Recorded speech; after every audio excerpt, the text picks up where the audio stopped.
Hello friends, welcome to today session. तो आज हम डिस्कस करने जा रहे हैं लामी थ्योरम। पिछले वीडियो में हमने डिस्कस किया था कि पैरेललोग्राम लॉ क्या होता है। पैरेललोग्राम लॉ हम तब यूज करते हैं जब दो फोर्सेस का रिजल्टेंट हमको कैलकुलेट करना होता है। लामी थ्योरम तब हम यूज करते हैं जब हमें थ्री फोर्सेस की वैल्यूज काउंट करनी होती हैं। इन थ्री फोर्सेस की वैल्यूज को काउंट करने के लिए हमें कई सारी बातें ध्यान रखनी पड़ती हैं। फोर्सेस की हमें कैटेगरीज भी देखनी पड़ती है, वो सब हम अभी देखेंगे। लेकिन क्या आपने लामी थ्योरम का एप्लीकेशन देखा है कहीं? कभी आपने देखा है स्ट्रीट लाइट्स जो लगी होती है उनमें बल्ब जो नीचे की तरफ लटका होता है, या फिर आपने देखा है कि कभी कोई क्रेन हो जो मटेरियल लिफ्ट कर रही है, तो वहां पे हम फोर्स कैसे कैलकुलेट करते हैं कि इतने मटेरियल को लिफ्ट करने के लिए हमें किस एंगल पे कितना फोर्स लगाना पड़ेगा, ये हमें एक्सप्लेन करता है लामी थ्योरम। लामी थ्योरम में हम थ्री फोर्सेस का काम करते हैं। तो सबसे पहले देखते हैं कि इन फोर्सेस की कैटेगरीज क्या होनी चाहिए।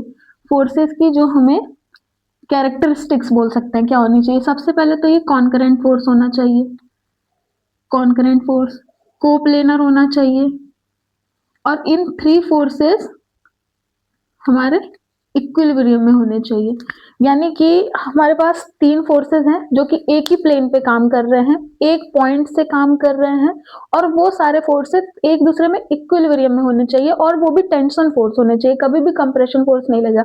इसका मैं आपको सिंपल सा एग्जांपल देती हूँ। अगर मान लीजिए कि आपका एक दोस्त है, ये आपका दोस्त है जो गिर रहा है नीचे की तरफ। अब एक ये आप हैं जो अपने दोस्त को बचाने के लिए कोशिश कर रहे हैं, लेकिन वो नहीं रुक पा रहा है क्योंकि आपके पास इतना फोर्स नहीं है कि आप अपने इस दोस्त को अकेले ही ऊपर खींच पाए। फिर आपने अपने एक दूसरे दोस्त को बुलाया, ये आपका दूसरा दोस्त है, नाम अपने हिसाब से रख लीजिएगा, ये आपका दूसरा दोस्त है। अब ये भी इस रस्सी को खींच रहा है। इस पॉइंट पे ये जो है रोप तीनों साइड से ये इक्विलिब्रियम कंडीशन स्टेबल कर रही है।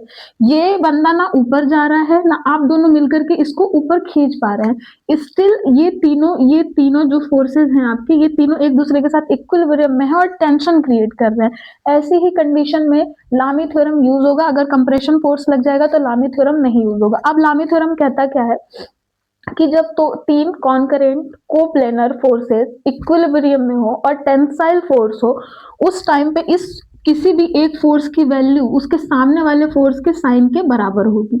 जैसे कि अगर मुझे इस फोर्स की वैल्यू कैलकुलेट करनी, मान लीजिए ये ए फोर्स है, ये ए है, इस ए फोर्स की अगर मुझे वैल्यू काउंट करनी है तो ये बी और सी के साइन के एंगल के बराबर होगी।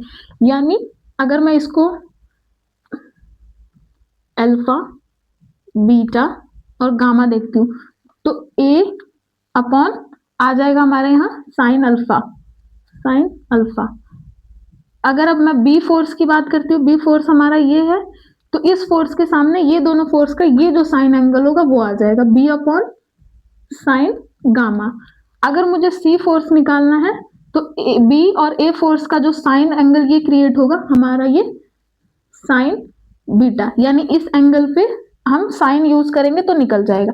ये हमारा कहता है लामी थ्योरम। इस तरीके से हम फोर्सेस को लामी थ्योरम में कैलकुलेट करते हैं। इन सारे चीजों की जो है हमारी कंडीशन, ये सारी चीजों की फिल होनी चाहिए, तभी लामी थ्योरम काम करता है। अगर ये फोर्स हमारे टेंसाइल की जगह कंप्रेशन में आ जाते हैं तो प्रिंसिपल ऑफ ट्रांसमिसिबिलिटी लग जाता है और लामी थ्योरम वो नहीं हो जाता है। अगर आपको इस पे एग्जांपल से न्यूमेरिकल सॉल्विंग सेशन चाहिए तो आप मुझे कमेंट करके बताइएगा, मैं उसके लिए आगे सॉल्व करूंगी।